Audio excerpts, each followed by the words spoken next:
Alright, this is final assignment, part 2 for FTT 130, class number 6101. This is DPMoore. Student ID is D as in Delta, A as in Alpha, M as in Michael, 04981. Take 1.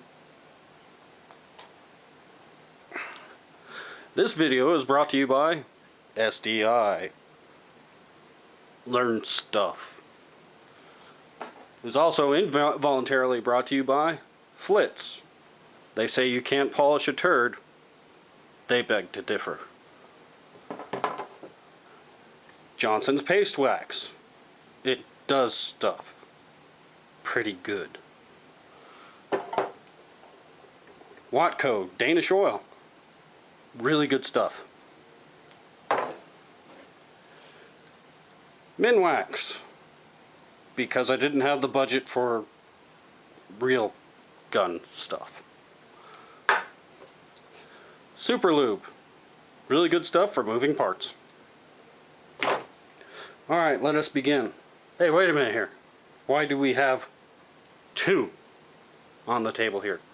Can't we count? Well, no, we can count. We just can't seem to pass a class on the first try. Yes, that's right. This is the first muzzleloader I built. It was a nightmare. I became very discouraged after the first round. And consequently, I fell way behind on a lot of stuff and ended up flunking the course, regrettably. But that's not why we're here. We're here to go through. We're here to go through the whole thing. So, the very first step is the unboxing, of course, and it's pretty simple, really. But you have to be very, very thorough. Basically, you're going through the box and inventorying every item there to make sure you have all the necessary parts and that all the necessary parts are functioning. It would not do to have bent pins or lockwork that did not work, or trigger assembly that was missing parts. Luckily, I didn't have any of those problems. The worst problem I had when it came to the inventory, and let's see if we can show it, is that right there. There was a bit of a deformation in the butt plate. So this side, you see, goes very nicely. This side divots in. I'm not sure why it was like that, but it was. Okay, next step. We take the brass, and because the brass is cast, you have to remove all of the casting marks and all the rough edges. This is easily done with a file and some sandpaper. I achieved that rather quickly on both rifles. Next step, the inlay work. Dear God, the inlay work. Now you might notice something funny on this rifle. Look at that weird thing. Well, that is actually fiberglass resin with bits of Scotch-Brite and brass shavings, hoping to imitate some sort of stonework. The reason why that's there is, upon starting this little project, I was dumb and assumed that these beautiful, beautiful pieces of tools were ready to work. They were not. They were not nearly sharp enough to do what I needed them to do. But I'm an idiot and I kept plowing on with this first rifle. Regrettably, that resulted in me cutting way too deep. What was happening was, instead of making nice, even, thin peels, it was gouging. especially along this curvature. Like you can almost see it where it gouged away, and I never quite got it right, so I ended up having to use wood pudding, not putty. Wood pudding? That sounds disgusting. Anyhow,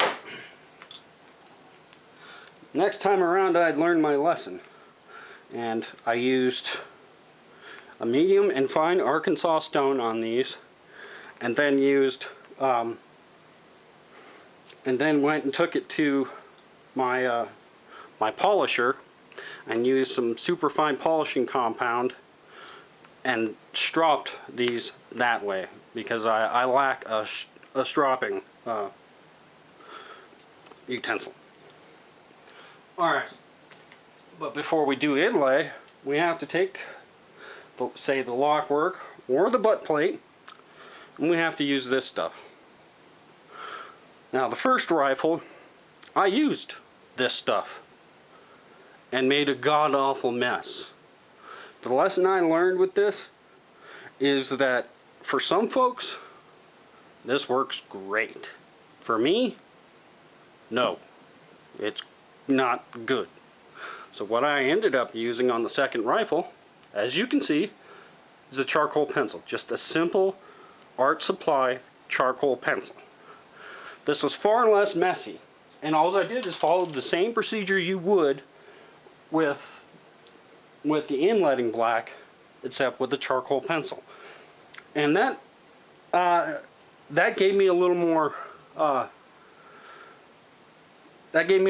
leeway for mistakes without staining up everything, to include my hands and everywhere else in the work surface, because I'm a klutz. And I have the dexterity of a drunken monkey with epilepsy that's also tweaking. Okay, so back to the old one. You can see where I'd made mistakes, and these are very, very, very obvious. And you know, the use of a tool that isn't ready to be used. You know, frankly, it's not sharp enough. Where on this one, yes, you can still see some mistakes, but the tooling is much better. Okay, and the matchup was much better. Alright, and that's all thanks to a sharp tool and an inletting marking material that worked right for me. Okay, now while we're on inletting, this one posed a little bit of a problem that I noted. Okay, the weapon is clear. Okay, when I first installed the lockwork, something wasn't right, and I really didn't know what was exactly wrong with it until after I'd already installed. I was basically doing the final assembly. I installed the trigger group, and I was going to dry fire it, and I noticed that it was sticky. It would go, you know, free up to that point, and then it really started sticking on something. What I discovered was one of the parts of the lockwork that I hadn't quite coated with charcoal, right down here, was rubbing against the wood of the stock. So what I had to do was go back in, recoat with charcoal, especially down around this bottom area, and that's where I found it. And a simple bit of gouge work fixed that problem entirely. Alright, now let's talk about thimbles. Alright, on this one, oddly enough, the thimble work went by fairly easily. It installed just the way it should. But this here is proof that lightning does not strike twice in the same place, because as you can see, a hole. Yeah, I got a little overzealous with the drill and punched a hole straight through this one. On this side, it did work quite well. For a short time, it worked well. Problem was that the screw kind of stripped out of the brass. So I ended up having to use a wee bit of clear epoxy into the screw hole to help the screw stay in place, and then I just clamped it down. Alright, now onto what I consider the dumbest design of this kit. And I tried 2 different methods to get this to work. Neither one worked. Okay, here's the old rifle. Here's the by the book way to do it. Okay, well, it's a little crooked, but that's because my eyes are crooked. But anyhow, in the book it instructs you to thread the screws in this way, and that they are self-threading and will thread into the wood. Well, that's a big pile of hockey pocky. It doesn't work. So what I ended up having to do to resolve this issue, and as you can see, I really didn't flush these out and make them look pretty. But what I ended up having to do to resolve that issue was the use of good old clear epoxy once again. And I thought, this time I'll smarten up. This time I'll deviate from the book and try to do it my way, which seemed in my feeble mind to make more sense. So what I did is I drilled my holes both in the wood and in the front cup, and I went in backwards so that the screws would go through the wood and into this. Now I figured, well, at least while it's metal threading into metal, it should work. Unfortunately, these are brass screws, and brass on brass does not self-thread very well, or at all. So once again I ran into a retention problem. This just wouldn't hold, and I'm not altogether sure what I was missing in the instructions from the first rifle or this. And it kind of makes me wish I would have gone to the hardware store to get some real steel self-threading screws to go in through this way, my method, and that way it would have held, and I could have easily trimmed off the ends of the screw and then just filed it nice and pretty. Yes, it would have been obvious that there's screws there, because it's obvious that there's screws there. I mean, granted, they're brass and they'll blend in a little better, but still. Either way, I ended up having to use epoxy, and that's disappointing to me. The epoxy challenges, you know, the usage of epoxy is not something I favor, because it means that I did something not right. But I'll be damned if I know. I mean, maybe in the next kit or something like that Traditions builds, perhaps they can include some metal grommets for the wood side. That way you can go in the way they want you to, which is with the screw head on this side, but it has something to fasten to inside the wood, because as is, what they want you to do doesn't cut it. Okay? Alright.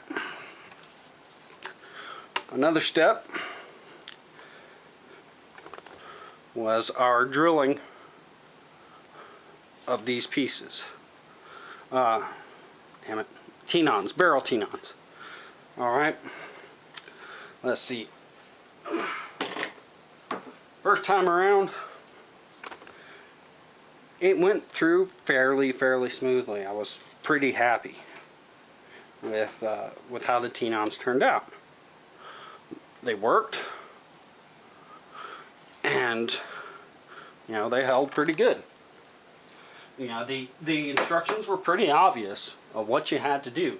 Now what I did was simple. Alright, I put the barrel in place, measure from here to all the way back here to get that measurement.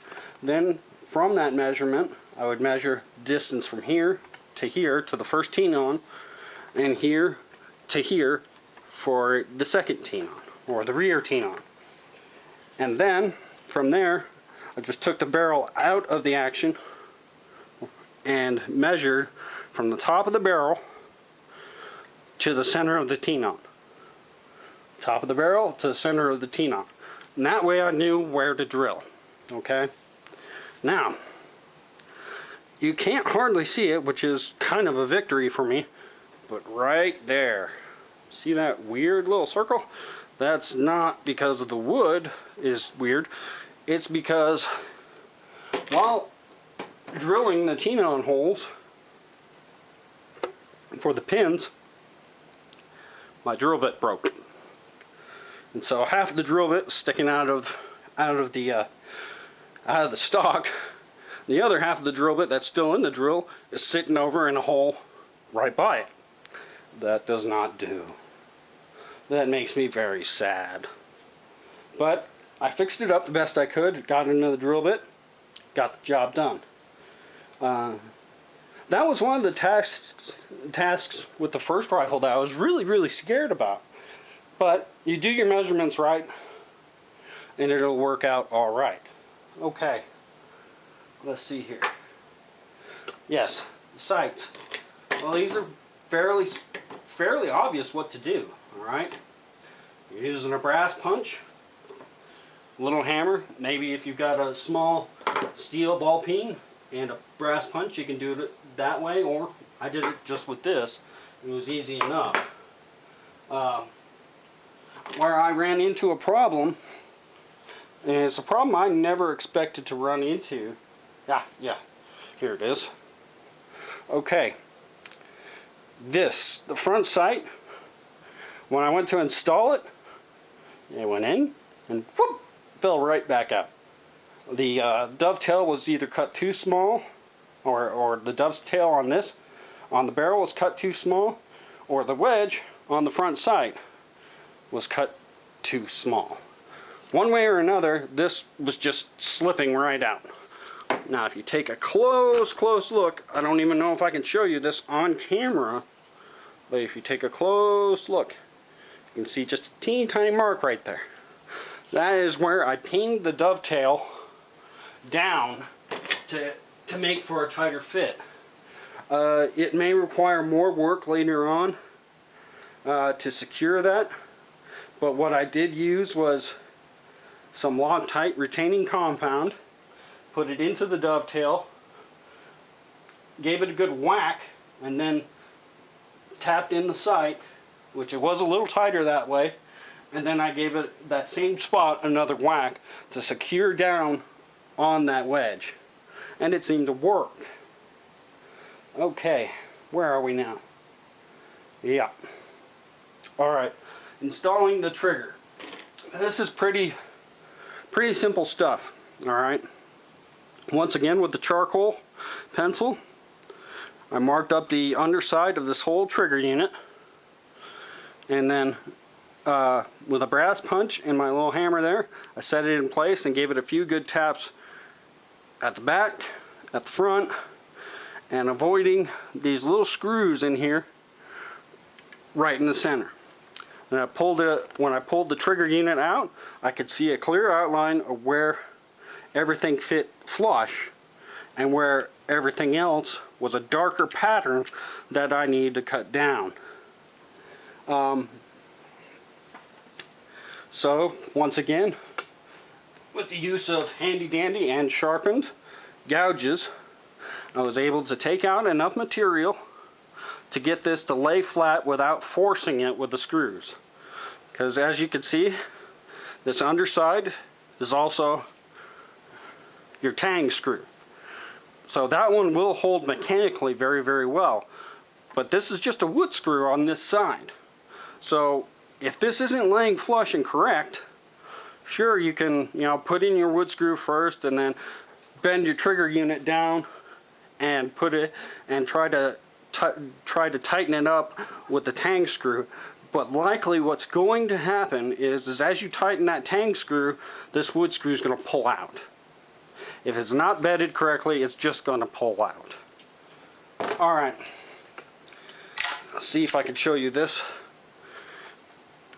Alright, may not be real visible, but you see that little shiny spot? Yeah. Sorry about that. Alright,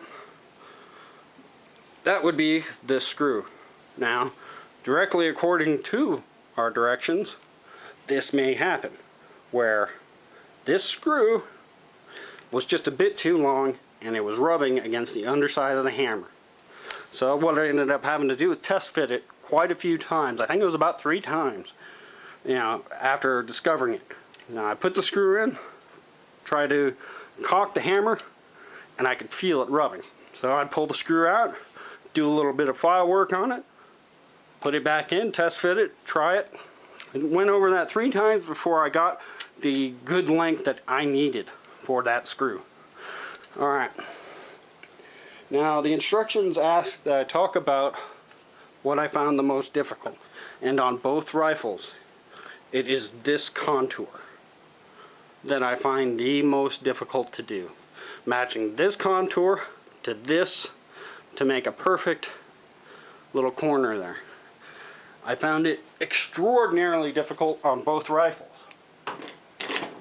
Now this rifle, of course, it is complete and utter garbage.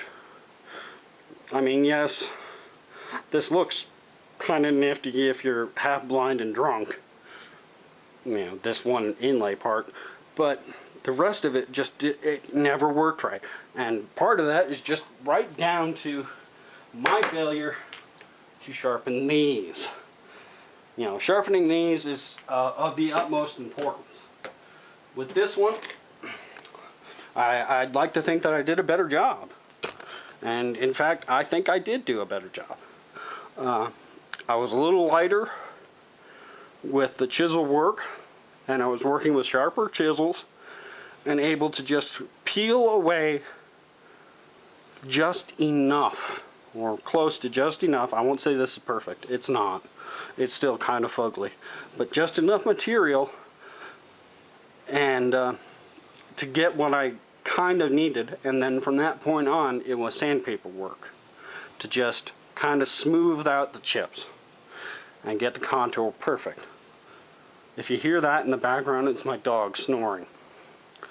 Thank you for your contribution to this video, hellhound. Alright,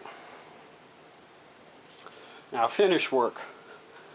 As I've stated, this video is involuntarily sponsored by Minwax. The color I chose was red chestnut.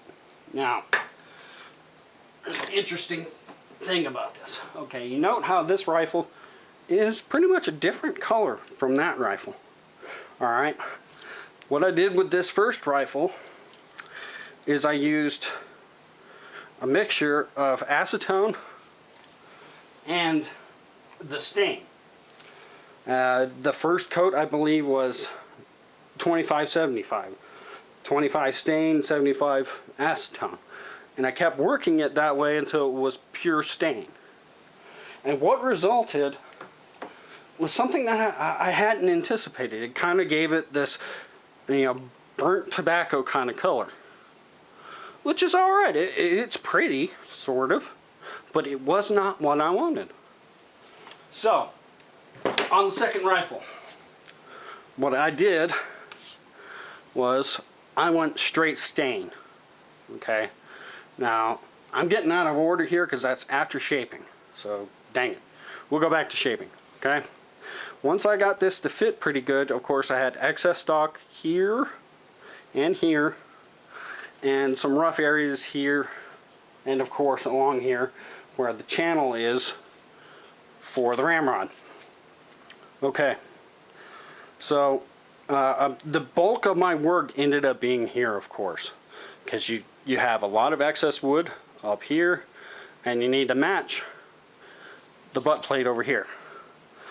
The bulk of my work was with a miniature wood rasp, going from this direction out and just shaving it down, shaving it down, shaving it down until I got it to a good approximation of what I needed.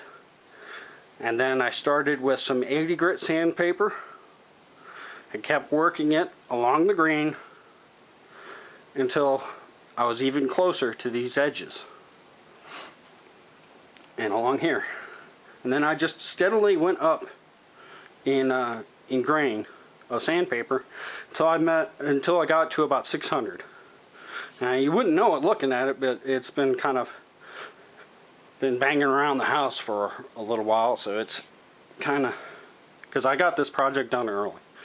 But I brought it up to 600 grit and worked the entire stock that way, and it turned out alright. Of course, then I brought it into the garage to work with the stain. Now, as I said before, I wasn't quite happy with how the first rifle turned out. So on the second rifle, I went, all my coats were done in just pure stain, okay? Every coat that I put on this thing was just pure stain, no acetone, no Varsol, nothing like that. Just flat stain, okay? And up here, it was catching the colors just nicely, really, really nicely. I was loving the way this was looking. And right here, beautiful. But here, I noticed that it just was not taking color that well. Now, I chalk it up to me using too fine of a sandpaper. Now, I know I degreased this very well with acetone. You know, I gave it a very generous and multiple wipe downs with acetone before I ever put stain on it. Now, like I said, I was having problems. This just was not taking color. And for the life of me, I couldn't figure out why. In the end, I chalked it up to me taking it down to too fine of a grain of sandpaper for it to really want to take color that easily. But what I ended up doing, and this is just something that popped into my head, and I wouldn't suggest it to anybody else, because even the sound of it inside my head right now just sounds really, really, really stupid. But what I ended up doing was putting a very thick coat of the wood stain on it, and then I took a propane torch and lit it. And I burned that stain into the areas that were not taking stain color. I mean, I was at that point where I was just like, one way or another, you're going to get colored, even if it's charcoal black. But through careful, you know, I'd let it burn for maybe 2 seconds, and then just wipe it off so that the flames went out, reapply, light it, let it burn for 2 seconds, and what I figured it was the heat was enough to open up the pores on the wood and let some of that stain that was getting super hot seep into the pores. Now, it is a fact that any kind of red color, the molecules of red, are going to be bigger than, say, a blonde color or a blue or green or whatever. So what I think happened was I really needed these pores to open up good and wide, because I'd done so much sanding work to it. I needed it to open real wide and separate so that those large red molecules could get into the grain. And, you know, it worked. The next step, of course, after about 24 hours, you know, I'd wiped off all the excess stain and I let it sit for 24 hours in my garage. Now, my garage is not air conditioned. It's hot during the day. And let it sit for 24 hours, and then went on to the Danish oil. This is what I've been using as a sealant on my wood. I was very happy with its performance on the original, so I moved on, and I still had plenty left, so I moved on to this. And I did, oh heck, I think I did a good 4 coats. Now, and something that they say in the book, and I go by it religiously, have no metal parts on this, and make sure you get into the areas that are going to be covered with metal parts. All the areas where you inlaid, you know, trigger guard, lock work, barrel channel, butt plate, toe plate, shaking stuff, and here are, and of course right here under the nose cap. The nose cap, regrettably on both of these, had epoxy. It had to be epoxied, and I don't know if that's going to affect the Danish oil I put on the wood prior to that. Okay. Now, what else do we need to talk about? Oh, okay. Barrel finishing.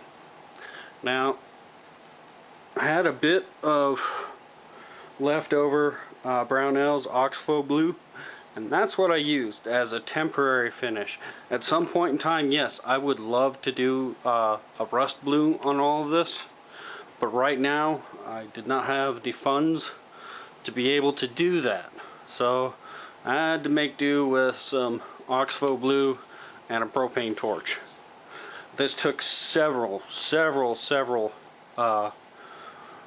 run-throughs with the Oxbow Blue to get it this dark, and it's still not right, but at least wise from a distance it doesn't look like, you know, pure monkey crap. Alright,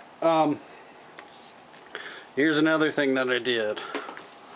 This one will be a little harder to show. The muzzle crown. Alright, you see that it's got a nice recessed muzzle crown, or well, relatively nice. Alright, when I started out with this, doing the crown work, this whole end of the barrel, the muzzle, had a lot of tool marks. I mean, a lot of tool marks. Like, you could literally see where the bandsaw blade just hacked it off, and you know, you got all these lines. So I had to take, I think I started with 80 grit and worked up to about 400 grit sandpaper on a sanding block, just doing this number with some cutting oil. Except it was mounted on a vise, so it was horizontal, not vertical. But anyhow, kept working it until I got it to a relative smooth finish. Now, as for the crown work itself, as I've probably already indicated, I'm a man of limited means. I work full-time for a university as a video editor, so I don't make a whole lot of money. But I made enough to go to a hardware store and get me a big old bolt.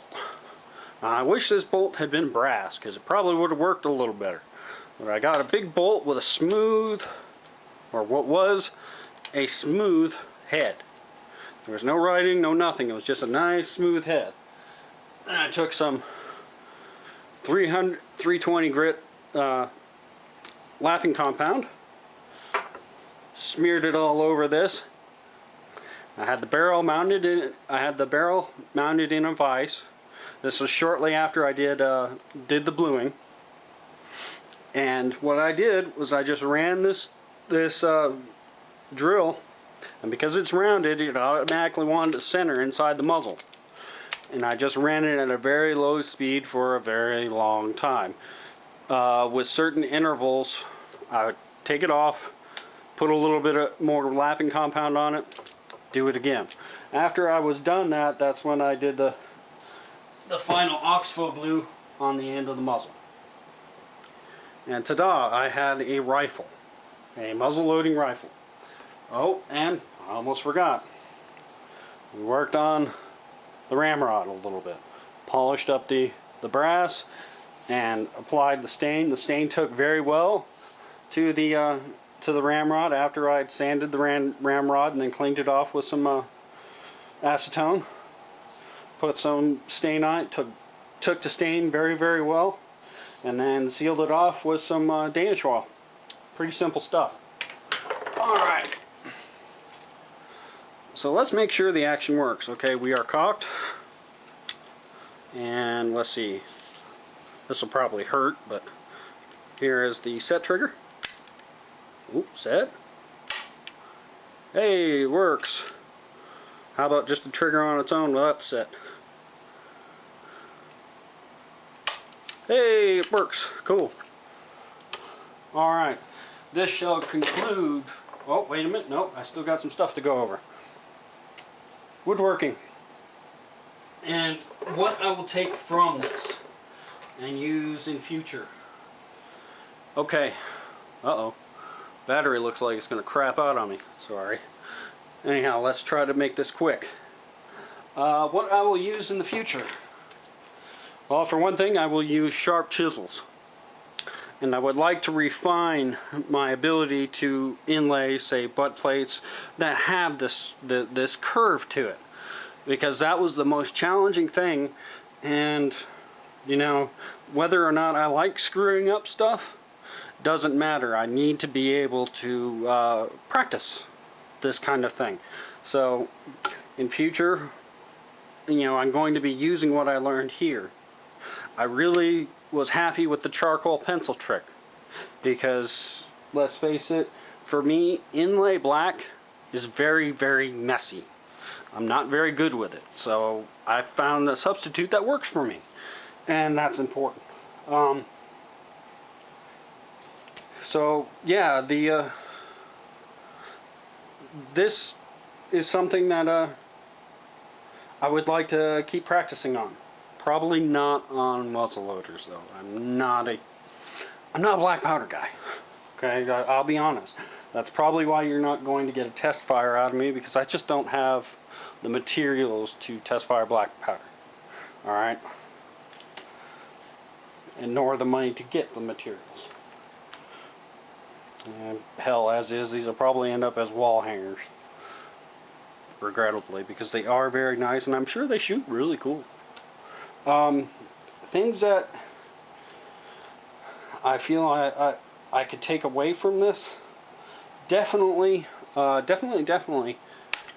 what I found out with the red color stain in a propane torch. I was astonished at how well that worked. You know, you let it burn just enough not to char the wood, but just enough to where you can kind of see it bubbling, and then just wipe it off.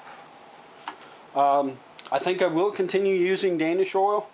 The first stock project I ever worked on was an old Israeli Mauser stock, and what I'd used on that was boiled linseed oil. But what I found was that the finish was starting to turn black whenever it got exposure to moisture. I did some reading up on that and found out, yes, that's exactly what boiled linseed oil will do. It makes a great sealant, but it will blacken over time if exposed to moisture. Which explains why it looked pretty rough when I started out with it. So from now on, I think I'm going to try to use this, and then I need to find something to go over this to give me kind of a, you know, to replicate this, but to further seal it in, like maybe a polyurethane or something like that. I'm not sure, but something to further weather seal this stuff. Another fine thing that I learned with this project is how to deal with this, because I'm sure I'm going to find it again where the wedge is too small for the dovetail and it just wants to go right out. I'm sure I'm going to have that happen again on some weapon or something, and it's an interesting thing to do. In hindsight, what I should have done was peen the inside of the dovetail, but at the time I really didn't think, I wasn't thinking straight, okay? So I was kind of in a rush, and that's another thing I need to learn: patience. I should have peened the inside of that dovetail instead of the outside, but as is, what I did, like I said, was a little bit of Loctite retaining compound inside there. Peen that before I ever put this in. Tap this in, it was much tighter, and then just peen down once again in that exact same spot to hold this in. The other one went in there fine, and this was tough. It was kind of heartbreaking to have to do this project again, namely because I don't like failing things, and I'm hoping to God that I can get everything done and in and submitted and be, yeah. But thank you for watching this. This is part 2 of my final project. Part 1, I believe, will be a PowerPoint. God bless you all. Thank you.